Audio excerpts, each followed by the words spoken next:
안녕하세요. 파노입니다. 이번 시간에는 현존하는 최고의 가치 투자가 워런 버핏과 글로벌 최대 IT 기업 마이크로소프트와의 흥미로운 투자 이야기를 살펴보겠습니다. 아마도 이들 두 사람을 모르시는 분들은 거의 없으실 거라 생각되는데요.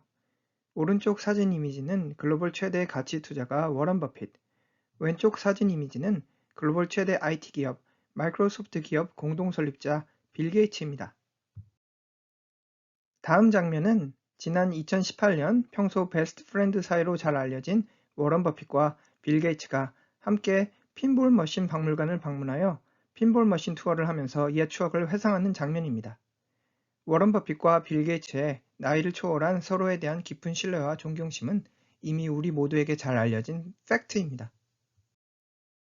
이들의 대체할 수 없는 남다른 우정의 결정체는 지난 2006년 빌 게이츠가 설립한 게이츠 재단에게 무려 300억 달러라는 천문학 수치의 기부금을 전달한 워런 버핏의 행동과 이후 빌 게이츠와 워런 버핏이 주축이 되어 추진 중에 있는 더 기빙 플래지 운동, 즉 미국 부호가들이 자신의 재산을 사회에 기부할 것을 서약하는 운동을 통해 잘 증명되는 상황입니다.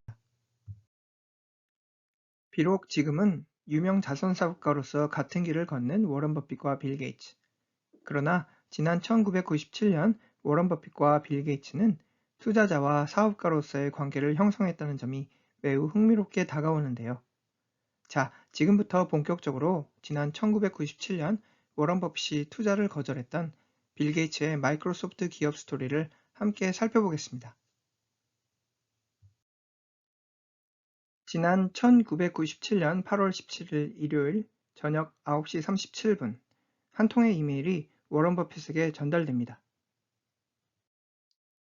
워런 버핏에게 한 통의 이메일을 보낸 장본인은 지난 1997년 당시 마이크로소프트 부사장직에 종사했던 제프 레이크스라는 인물이었습니다.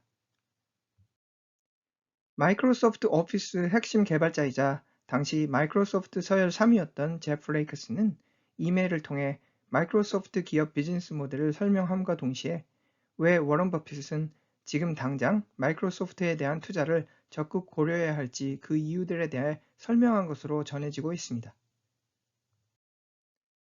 다음 왼쪽 이미지는 지난 1997년 당시 제프 레이크스가 워런 버핏에게 보낸 이메일 내용들 중 마이크로소프트 기업의 비즈니스 모델에 대한 설명 부분을 캡처한 것입니다.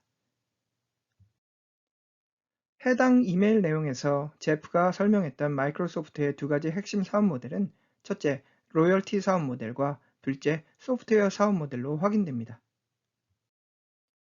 먼저 첫째, 로열티 사업 모델에 대한 제프의 설명입니다.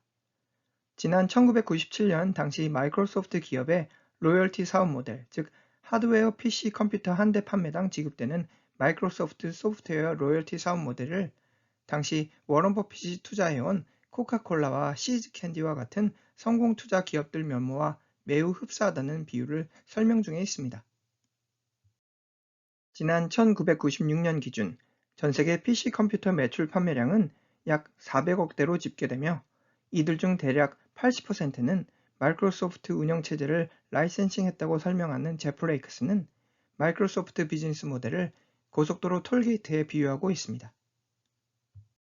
전국 곳곳에서 모여든 수많은 운전자들이 원하는 도착지로 가기 위해서는 전국 고속도로를 통해야 하며 이러한 고속도로 구간 이용을 위해 고속도로 톨게이트를 지날 때마다 일정 금액의 통행료를 지불하는 수익 모델이 바로 톨게이트 사업 모델을 의미합니다. 글로벌 소비자들에게 판매되는 PC 컴퓨터 한 대당 평균 5만 원 라이센싱 수익을 창출하는 마이크로소프트의 비즈니스 모델은 마치 전국 곳곳에 모여든 수많은 운전자들이 지불하는 고속도로 톨게이트 통행료와 마찬가지로 마치 PC 컴퓨터 유저들의 마이크로소프트 OS 라이센싱 비즈니스 모델로 비유할 수 있다는 제프 레이크스의 설명이었습니다.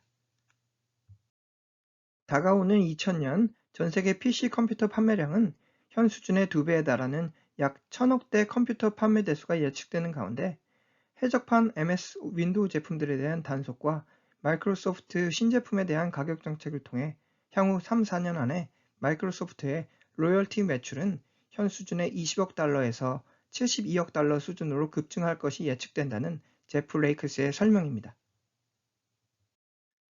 또한 이러한 놀라운 매출 성장력은 곧바로 높은 수익성 지표로 이어지겠으니 높은 매출 성장을 위한 수많은 세일즈맨에 의지하는 다른 비즈니스 모델과는 달리 마이크로소프트의 세일즈맨은 단 100에서 150명 수준으로 유지가 가능, 이는 곧 90% 이상의 매출 총이익률로 이어질 것이라며 마이크로소프트 로열티 사업 부문의 경이로운 매출 성장력과 수익성 지표를 워런 버핏에게 피력했던 마이크로소프트 기업 서열 3위 제프 레이크스였습니다.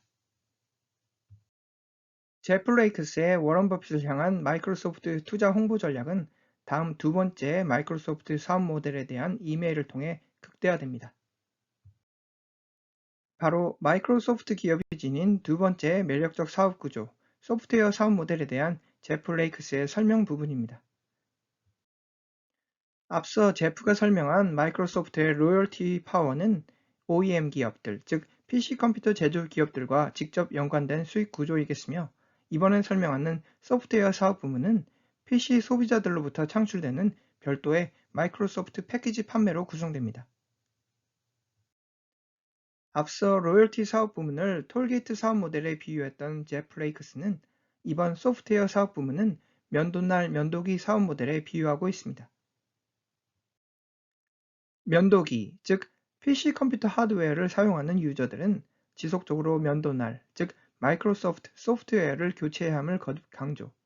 지난 1996년 500억대 PC 매출 과정에서 PC 한 대당 마이크로소프트는 약 140달러 매출을 실현, 이는 곧 약 70억 달러 매출을 의미하는 한편, 앞서 언급한 대로 향후 3, 4년 안에 2배 이상으로 급증할 PC 컴퓨터 판매 시장을 고려할 때 마이크로소프트의 업사이드는 무한하다는 제프 레이크스의 설명입니다.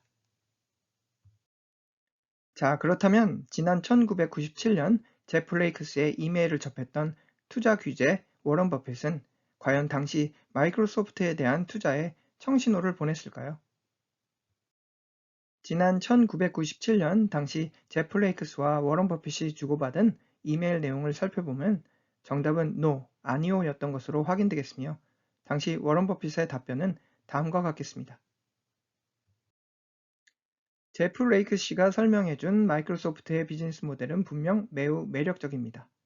그러나 향후 20년이라는 중장기적 투자 관점에서 마이크로소프트의 로열티 사업 부문과 소프트웨어 사업 부문의 성공 확률에 대해 현 시점에서 저로서는 약 55%에서 80% 수준의 성공에 대한 확신밖에 가질 수 없겠습니다. 반면에 워런 버핏이 이미 투자하고 있는 코카콜라는 현재 소비자들이 한 모금 마실 때마다 코카콜라 브랜드에 대한 로열티를 지급받는 매력적 사업 모델을 구축하고 있으며, 코카콜라가 암과 같은 지병을 유발시킨다는 충격적 소식이 시장을 강타하지 않는 한 코카콜라의 이러한 로열티 모델의 성공 확률은 거의 100%에 가깝다고 확신할 수 있다는 워런 버핏의 설명입니다.